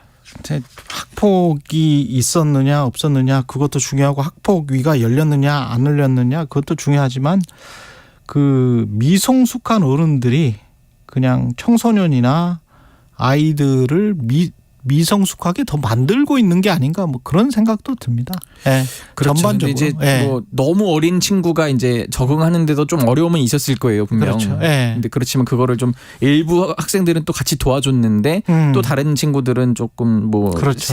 셈이 났을 수도 있고 네. 뭐 그런 복합적인 상황인 것 같습니다. 그러니까 유튜브에서 뭐 그 백군을 그렇게 욕할 필요도 없잖아요. 뭐 대단한 영재인 줄 알았는데 수학 한 문제밖에 풀지 못했다. 이게 그 같은 학교에 다니는 다른 학부모가 네. 할 말인가 싶습니다. 그 부모한테 그렇게 네. 메일 보냈다는 게 또 얼마나 큰 네. 상처로 남을 것 같기도 하고. 그러니까 이게 뭐 안타깝습니다. 하자는 건지 너무 경쟁이 치열해서 네. 뭐가 진짜 아이들한테 뭘 가르쳐야 되는지를 잘 모르시는 것 같아요. 예. 그리고 우리나라에서 지금 팁 문화가 도입될 것 같습니까? 지금 갑론을박 뜨겁습니다. 예. 먼저 지금 카카오 택시 지금 택시 호출업계 1위죠. 지난달에 팁 기능을 도입했어요. 지금 한 달 조금 지났는데 예. 그러니까 승객이 택시에서 내린 다음에 기사의 서비스가 마음에 들었으면 자율적으로 뭐 1,000원 내지는 2,000원 이렇게 팁을 줄 수 있도록 한 거예요.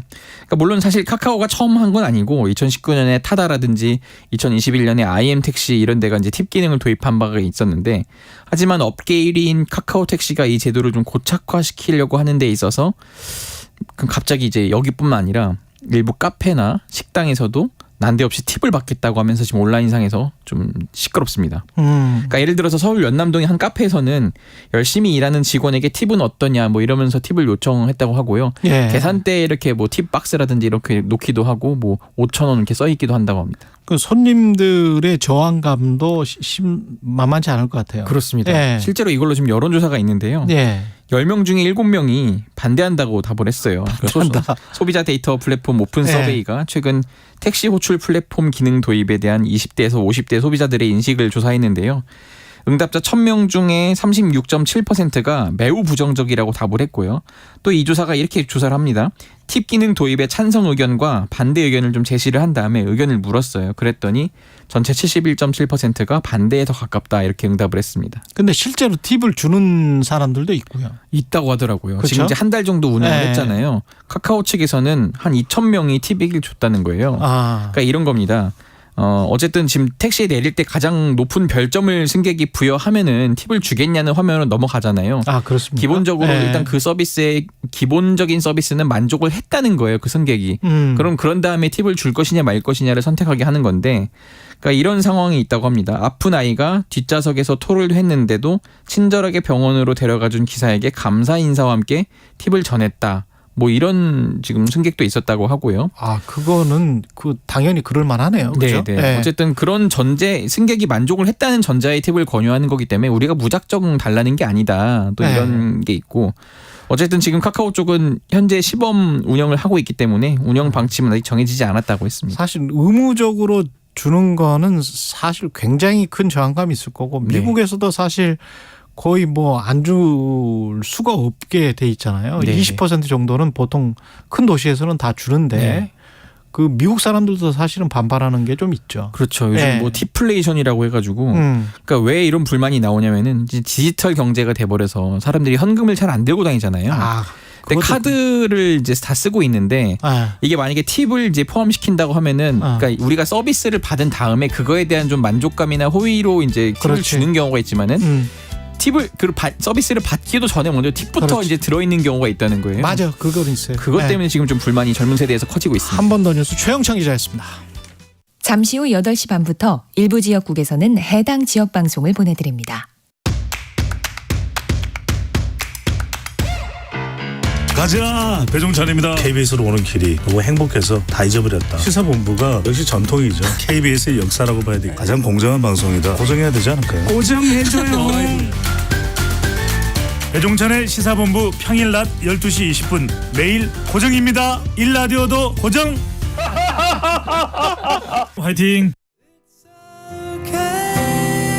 진행은 서툴지만 내용은 알찹니다. 진실의 편에서, 정의의 편에서, 약자의 편에서 뉴스를 전합니다. 주진우 라이브와 함께 더 많이, 더 오래 웃었으면 좋겠습니다. 매일 오후 5시 5분 KBS 1라디오 주진우 라이브. 지금 시각은 8시 30분입니다. KBS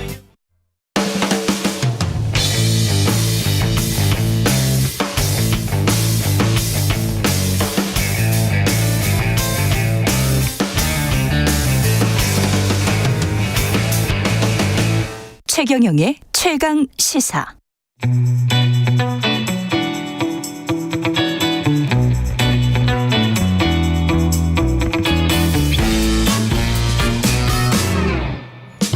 네, 정치 시사 이슈의 법적 쟁점을 시원하게 파헤쳐보는 시간 최강 로스쿨. 오늘은 최강 로스쿨 학장 김준우 변호사와 함께합니다. 안녕하십니까? 네, 안녕하세요. 김준우 변호사입니다. 예, 신림동 공원 근처에서 일어났던 범죄, 흉악범죄.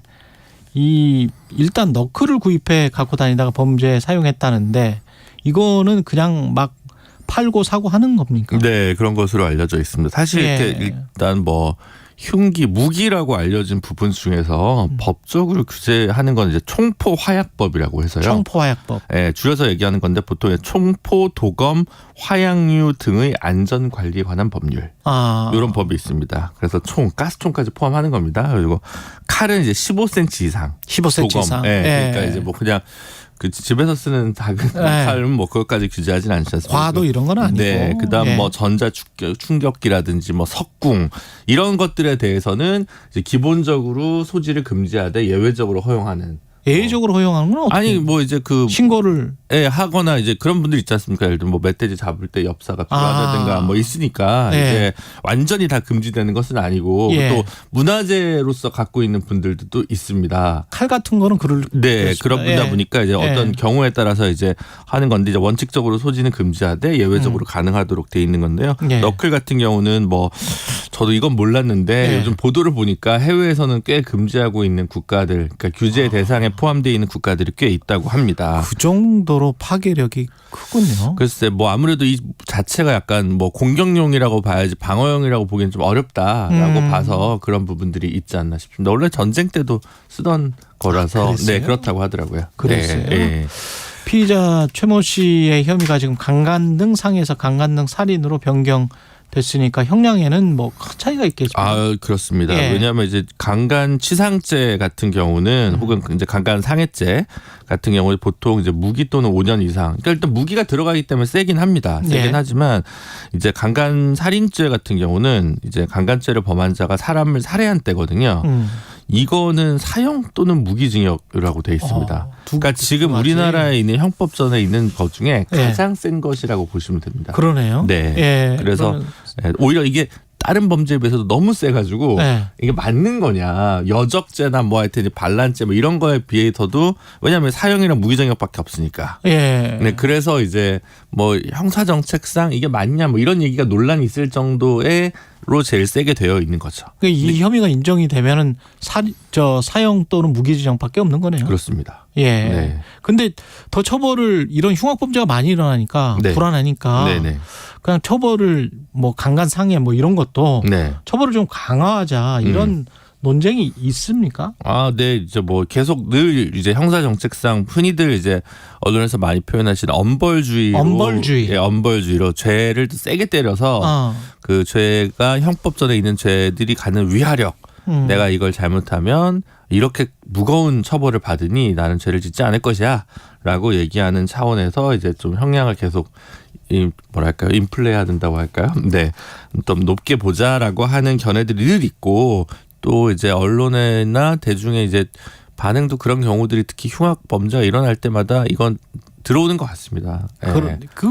그 사람은 사형시켜야 되는 거 아니냐 네. 이런 어떤 대중의 분위기나 이런 것들이 늘 있어 온 것 같아요. 네. 이런 흉악 범죄들이 생기면 어떻게 보면 뭐 필리핀의 두테르테라든가 이런 정치인들이 이런 거 가지고 또 반부패 범죄 그렇지. 말고 이런 흉악 범죄, 조폭, 마약 범죄 이런 거 처벌하면서 이렇게 일종의 포퓰리즘 정치인들도 남미 쪽에도 있고 그렇지 않습니까? 예. 네.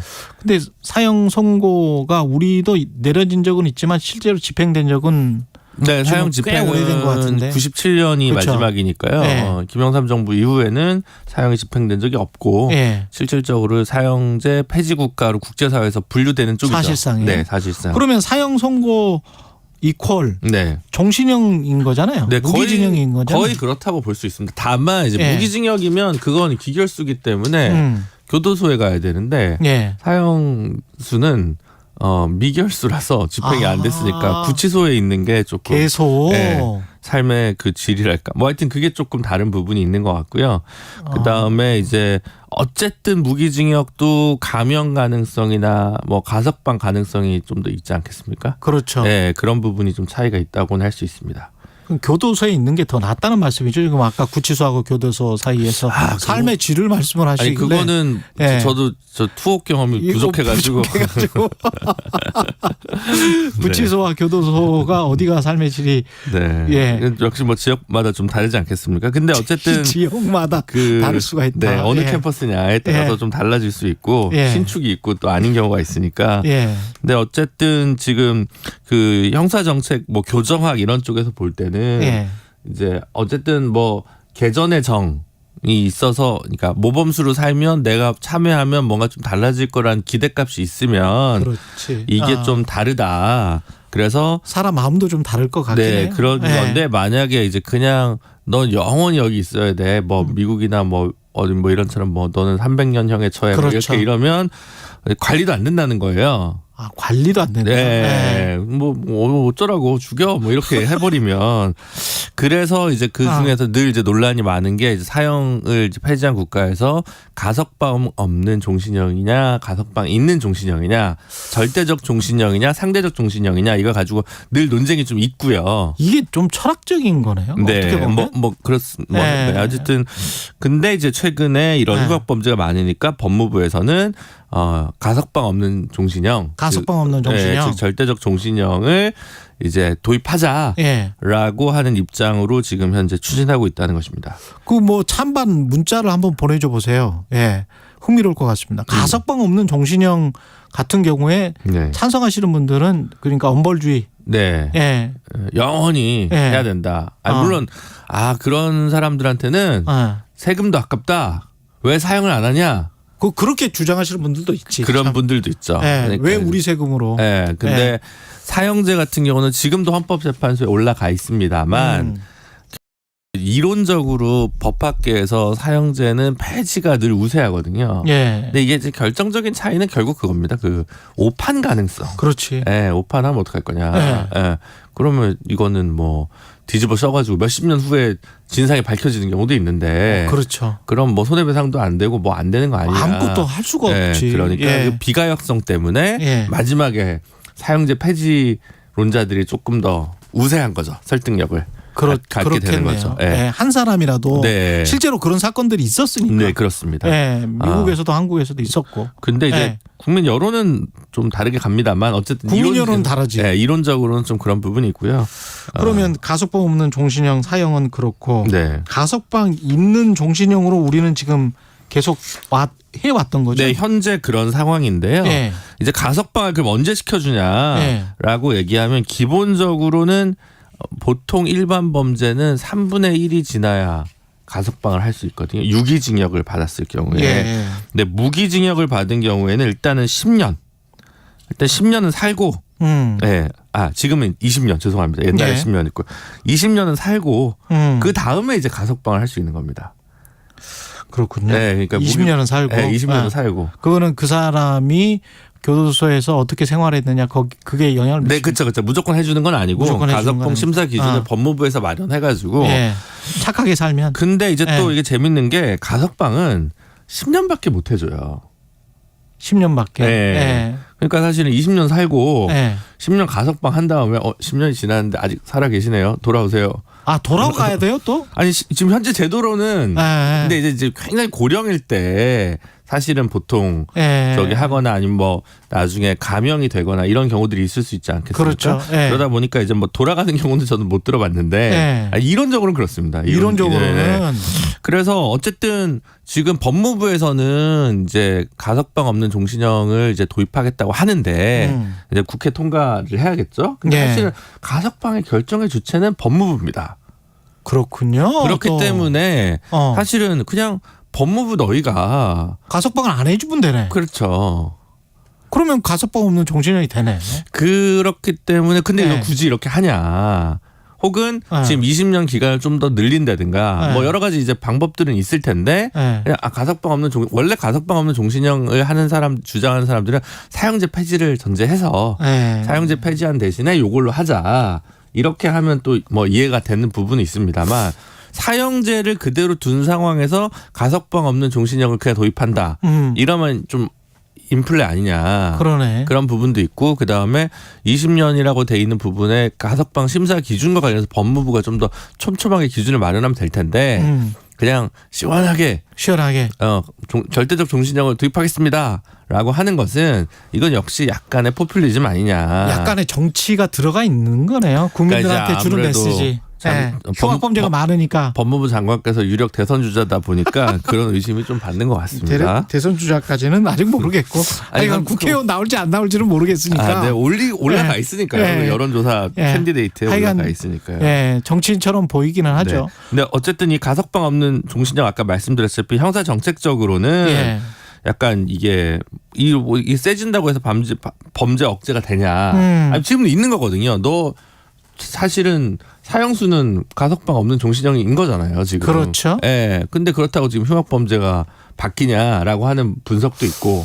그 다음에 어쨌든 들어가서 교화 가능성이 없으면 이건 어떻게 되는 거냐. 그런 문제들이 있기 때문에 뭐 다른 이유도 있습니다만 유럽 같은 경우는 여러분들 아시다시피 EU는 다 사형제 폐지 국가입니다. 인권과 민주주의 하면 EU라고 하는 이유 중에 하나가 사형제 폐지고 EU를 가입하려고 해도 사형제를 폐지해야 됩니다.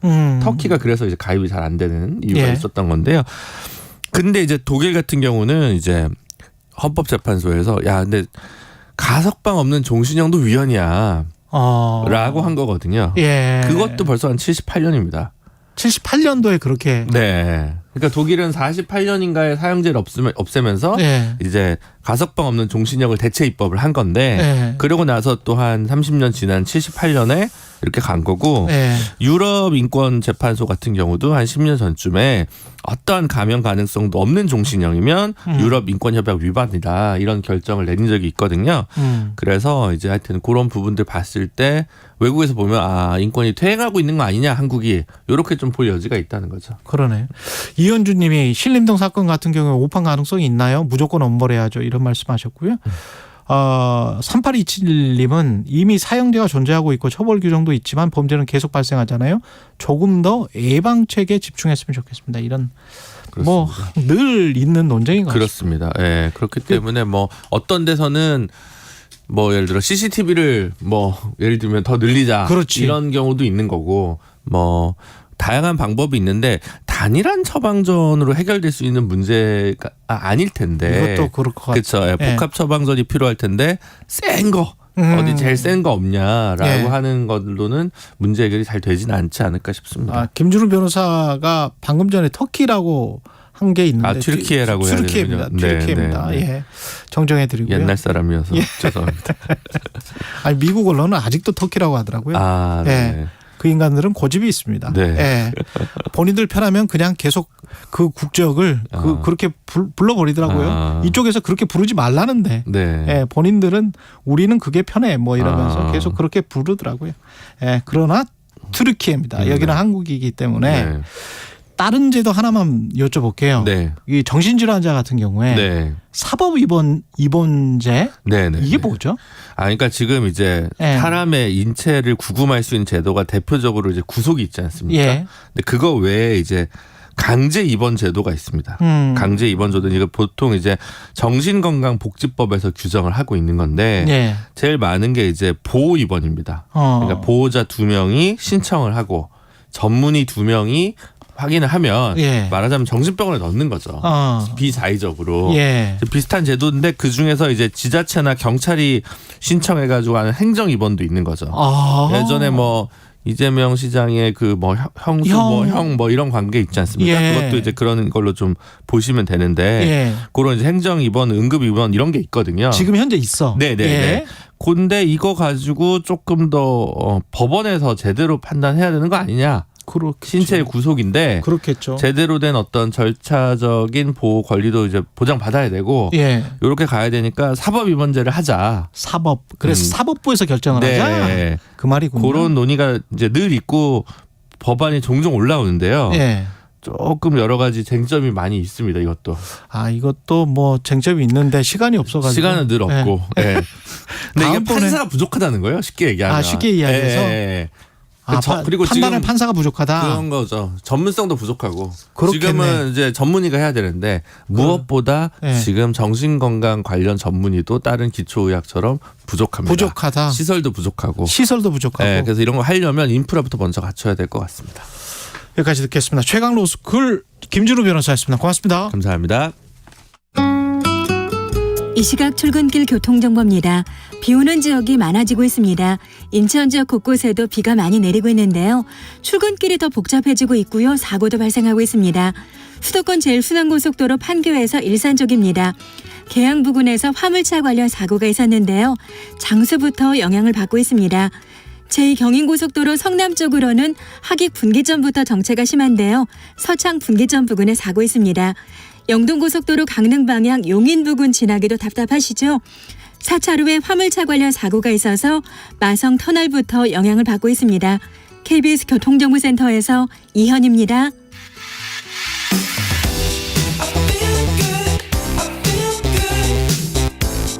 세상에 이익이 되는 방송 최경영의 최강 시사. 네, 후쿠시마 오염수 방류를 위한 기시다 일본 총리의 움직임이 빨라지고 있죠. 예, 일본 공영방송 NHK는 기시다 총리가 이르면 오는 24일 이틀 후네요. 오염수 방류를 개시하는 방안을 최종 조율하고 있다고 보도했습니다. 일본 현지 박철현 작가 연결돼 있습니다. 안녕하세요. 네, 안녕하세요. 예, 일본에서는 뭐 기정사실로 생각을 하고 있나요? 어떻게 보세요? 네, 뭐 오래 전부터 이미 여름에 계속 이제 방류를 하겠다, 뭐 이런 식의 이야기가 있었기 때문에. 예. 근데 이제 9월 정도에 할 거라고 생각했었는데. 예. 24일부터 지금 방류할 것 같고요. 예. 정확한 그 정식 절차나 그런 것들은 이제 뭐 커다란 행정에 가는 일이기 때문에 오늘 그 강요회의를 열어가지고 이 가기 결정이라는 절차를 거쳐야 되거든요. 예. 오늘 10시에 열린다는데 그때 아마 결정될 것 같습니다. 그러면 일본 언론은 그 가기 결정에서 24일로 결정할 것이다. 시기도 거의 뭐 확정적이다. 이렇게 지금 보도하고 있습니까? 네, 그렇죠. 이제 어제부터 그런 식의 이제 보도 자료를 아름아름으로 그렇군요. 방기자라 그러니까 전담 기자한테 다들 뭐 흘려놓고 있는 상황이죠. 지원 사격 좀 해달라 뭐 그런 느낌으로. 예. 네, 그래서 이미 언론에서는 그게 나오고 있습니다. 예. 그렇군요. 그러면 어민들 반응은 어떻습니까? 네, 이게 어저께 이제 일본 어업협동조합 이사장이랑 직접 만나고 뭐 이렇게 했는데요. 그 사카모토 씨라는 사람이 그 어업협회 조합 그 이사장인데 이 사람은 이제 이 사람이 한 얘기 중에 재밌는 게 과학적인 근거, 그러니까 오염수를 방류하는 것에 대한 과학적인 근거에 대해서는 이해가 깊어지고 있는데 예. 그런 사회적인 반응도 중요시 여겨야 된다면서 이제 이 사람이 얘기하고 있는 건 이제 기본적으로는 반대한다고 해요, 자기네들은. 예. 그런데 이제 방류를 할 때 이제 풍평 피해 같은 것, 그러니까 무슨 괴담이나 소문이 돌아가지고 자신들의 이제 뭐 어차피 이익단체니까 자신들의 그것에 손해가 올 것을 정부가 어떤 식으로 지원할 것이냐 뭐 이런 식의 이야기를 어제 했단 말입니다. 예. 그러니까 이제 기시다 총리는 뭐 답을 갖고 왔죠. 그러니까 300억엔, 그러니까 300억엔 기금을 마련해가지고 3천억이죠, 한국 정도는. 풍평 피해, 소문 피해, 헛소문 피해 대책으로 300억엔, 그리고 순수하게 어업하시는 여러분들 지원하기 위해서 지금 한 4,600억 원 정도, 500억엔 이렇게 준비를 해놓고 있으니까 뭐 이해를 좀 해주기 부탁한다. 그리고 전 책임은, 모든 책임은 내가 질 테니까 앞으로 책임 소재에 관한 것도 앞으로 30년간 계속 할 거 아닙니까? 그렇죠, 그렇죠. 근데 이제 최소한 30년간 계속 방류를 하게 될 건데, 예. 그 책임을 어떻게 지냐는 질문에도 내가 그냥 뭐 나중에 자기가 이제 은퇴를 하든 뭘 하든 살아있는 동안은 내가 무조건 책임을 질 테니까 그런 것들 책임 소재에 관해서도 그렇게 걱정을 하지 말라. 뭐 이런 식으로 뭐 강하게 이제 부탁을 하고 이해도 구하고 그런 식으로 했답니다. 예. 그렇군요. 일본 국민들은 안전성에 관해서 좀 믿는 분위기인가요? 아니면 아직도 반신반의를 하고 있습니까? 반신반의를 하는 경우가 많은데 이게 왜냐하면 이제 여론조사를 보면요. 예. 지금 현재 여론조사가 뭐 반대하냐 찬성하냐 뭐 이거에 대한 여론조사가 있는 게 아니고요. 예. 그러니까 정부의 설명이 충분하냐 불충분하냐 이런 식의 여론조사가 지금 있단 말입니다. 근데 이제 아사히 TV에서 그저께 발표한 여론조사를 보면은 그 방류수, 그러니까 오염수를 방류하는 것에 대한 설명이 불충분하다는 여론조사가 불충분하다는 의견이 한 70% 정도 나오고요. 충분하다는 19%밖에 안 나왔단 말이죠. 그렇군요. 다른 언론이 하는 것들도 보면은 뭐 거의 70%는 이제 설명이, 그 공감대를 얻으려는 설명 노력이 부족했다, 뭐 이런 식으로 나오고 있는 상황입니다. 지금 시점을 좀 당겼다고 말씀을 하셨는데 왜 그랬을까요? 그거는 저도 모르겠는데 이건 뭐 근데 결국은 이제 9월 달에 처음에 한다고 이야기를 했단 말입니다. 예. 근데 지금 뭐 이런저런 분석들이 나오고 있는데 하나가 이제 9월부터 그 후쿠시마 인근 해역에서 그물을 그러니까 던져가지고 하는 그물식 낚시라고 해야 되냐? 예. 그게 이제 좀 제재가 되는 분위기였다 하더라고요. 그러니까 그게 원래 그 오염수하고는 상관없이 그렇게 돼 있다고 하던데 그거 연관성을 찾는 사람이 있고 어차피 그 그물 던져서 조업을 하는데 조업을 하는 게 이제 안 되기 때문에 만약에 9월에 방출하게 되면 오염수 때문에 그게 안 되는 거다 이렇게 오해를 살 수가 있어가지고 미리 그걸 했다는 것도 있고 또 무슨 이제 그 아사히 신문을 보니까 이제 한국 특파원이 한 얘기인데 그렇죠. 이제 그 한국 정부에서 요구를 이제 총선 관련 내년 총선 관련해서 비공식적으로 뭐 그래가지고 그게 이제 선거 이슈가 되면은 이제 지금 현재 여당에게는 불리하니 국민의힘한테는 불리하니까 그런 식으로 했다 뭐 그런 이야기도 있고 그러니까 각각 해석하기 나름이고 뭐 분석도 완전 뭐 제각각인 것 같습니다. 그렇군요. 한미일 그 회의를 캠프 데이비드에서 했잖아요. 네네네. 그것과 관련해서는 뭐라고 합니까? 일본은? 일본에서도 상당히 지금까지 전례가 없던 그 삼국 준동맹, 상당히 강고한 협력 관계가 맺어졌다. 이라서 특히 이제 인도 태평양 그 전략 안보 측면에서 보면은 이게 한국하고 일본하고 솔직히 윤석열 정권 집권하기 전까지는 좀 지소미아 문제도 있고 긴장 관계였죠. 그리고 이 미국도 약간 그 뒤에서 좀 쳐다보는 상황이었는데 지금 갑자기 급진전돼가지고 이제 상당히 이렇게 되면 이제 중국의 이제 그 대만 유사 사태 상황이 나오면은 이제 그거에 대해서도 완전 군사적인 동맹, 군사적으로 뭐 적극적으로 삼국이 대응하겠다 뭐 이게 확연해지기 때문에 현실적으로 그렇죠. 그래서 아주 크게 이제 보고 있죠. 그 찬성하는 쪽이 많습니까? 이렇게 한미일 거의 준 동맹 비슷하게 가는 것? 네, 일본에서는 이제 찬성하죠. 그러니까 지금 왜냐하면 이제 한반도에서는 북한이 계속 미사일을 쏘고 있는 상황이고, 예. 그리고 중국에서 대만의 대만 해역의 긴장이 계속 고조되고 고조된다기보다는 가라앉지 않고 있는 상황이기 때문에, 예. 일본은 양쪽에 동시적으로 이제 관여되고 있지 않습니까? 오키나와가 예, 있고, 그렇죠. 그리고 이제 동해 계속 자기네들 동해 영해 수역이라고 말하는. 간혹가다 열도를 지나가기도 하고 그러니까 그것을 혼자서 이렇게 하는 것보다 한국이 아무래도 같이 하게 되면은 일본 입장에서는 당연히 좀 안심되는 부분이 있는 거죠. 아. 그리고 근데 실제로 지금 만약에 대만에서 혹시 그런 중국의 군사적 침공이나 그런 긴장이 생겼을 적에 결국 이제 미국이 직접적으로 전장에 참여하지는 않을 거란 말입니다. 그렇겠죠. 이번에 러시아 침공에 보듯이 뒤에서 있을 거고, 일본 같은 경우는 자위되기 때문에 적극적으로 군인을 파병한다든가 실질적인 무력을 사용하지 않을 거란 말이에요. 그렇죠. 근데 이제 그렇게 되면 만약에 실질적인 지원이나 군사를 파병한다든가 그런 상황이 있게 되면은 한국이 가지 않겠냐. 그러니까 쉽게 말하면 몸빵을 한국이 뛰지 않겠냐.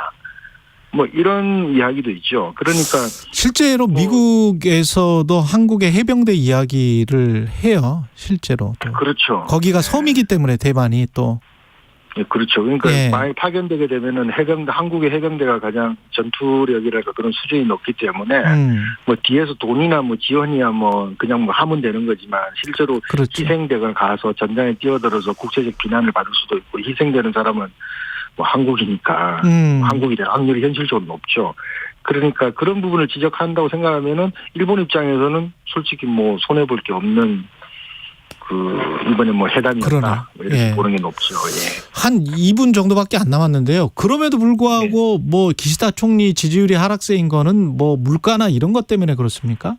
네네네. 이 외교는 사실 기시다가 잘하고 있어요. 예. 그런데 지금 최근에 나온 지지율을 보면 33%, 28%에서 35%까지 나오는데 예. 이건 내치 때문에 그렇거든요. 내치 예. 때문에 지금 마이넘버 카드 문제가 이제 보험증이 폐지되고 내년 가을부터 마이넘버 카드라는 게 있어요. 그거하고 이제 일원화 시키겠다는데 이게 지금 부작용이 이게 불상사가 엄청 많이 나고 있습니다. 예. 행정적인 미스랄까 하여튼 디지털이라고 할 수 없을 정도로 아날로그적 미스들이 많이 나오고 있어가지고 예. 이 문제 그리고 이제 지금 물가 상승 인플레이션 엄청나게 올라오고 있는 거하고 예. 그다음에 기시다 총리 측근들의 스캔들이 지금 많이 나오고 있어요. 아 그렇군요.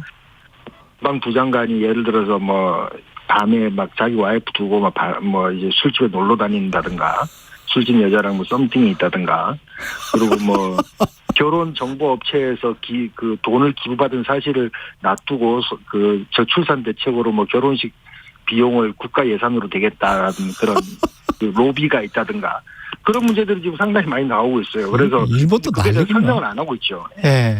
일본도 난리군요. 난리. 난리인데 예. 지금 그래도 만약에 해산을 한다 하더라도 자민당이 집권할 그게 문제죠. 여전히. 예. 일본 현지 박철현 작가였습니다. 고맙습니다.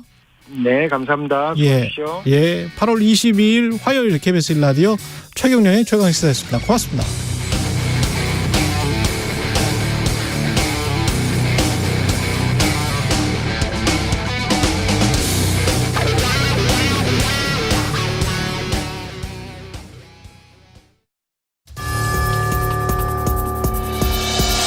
해마다 여름철이면 장마와 집중호우 등으로 많은 피해가 발생합니다. 집중호우가 시작되면 라디오나 TV를 수신해 기상예보와 진행 상황을 숙지하고 호우에 대비해 대형 공사장, 비탈면 등 안전 상태를 확인해야 합니다. 소나기가 많이 내리는 여름철에는